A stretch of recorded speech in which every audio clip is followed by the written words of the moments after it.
Hydraa marshals Telangana సర్కార్కు shock ఇచ్చాయి. వేతనాలు పెంచాలని డిమాండ్ చేస్తూ తమ విధులను బహిష్కరించారు. దాంతో హైదరాబాద్ నగర వ్యాప్తంగా ఎమర్జెన్సీ సేవలు నిలిచిపోయాయి. మార్షల్స్ నిర్ణయంతో 51 హైడ్రా వాహనాలు ఎక్కడికక్కడ ఆగిపోయాయి. ఇక మహానగరంలో 150 డివిజన్లలో హైడ్రా సేవలు పూర్తిగా నిలిచిపోయాయి. అగ్ని ప్రమాదాలు, రోడ్డు ప్రమాదాలు, ఇతర అత్యవసర పరిస్థితుల్లో తక్షణమే స్పందించే హైడ్రా వాహనాలు ఆగిపోవడంతో ఆపద సమయంలో సహాయం అందకపోవచ్చే అనే భయం ప్రజల్లో పెరిగింది.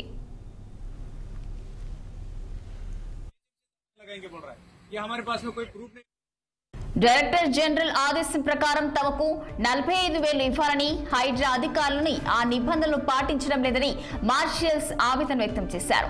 ఇప్పటికే తక్కువ వేతనం ఇస్తుండగా మళ్లీ తగ్గించడం దారుణమన్నారు. తమకు సరిపడే జీతాలు ఇచ్చే వరకు విధుల్లోకి రాలేమని హెచ్చరించారు. అధికారులు గత కొన్నేళ్లుగా జీతాలు పెరగకపోగా ఇప్పుడు తగ్గించడం అన్యాయమని మార్షల్స్ మండిపడ్డారు.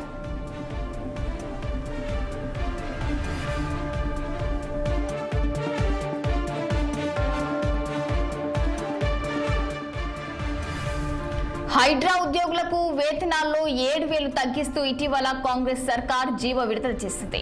ఈ నిర్ణయంతో అసంతృప్తి వ్యక్తం చేసిన హైడ్రా మార్షల్స్ నిరసనగా విధులను బహిష్కరిస్తున్నట్టు ప్రకటించారు. హైడ్రా కంట్రోల్ రూమ్ వద్ద వాహనాలు నిలిపేశారు. దీంతో సేవలు పూర్తిగా స్తంభించిపోయాయి.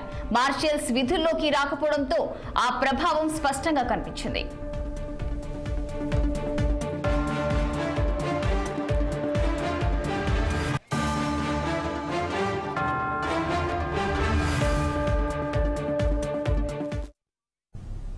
పల్నాడు జిల్లా దాచపల్లి ప్రభుత్వ జూనియర్ కళాశాలలో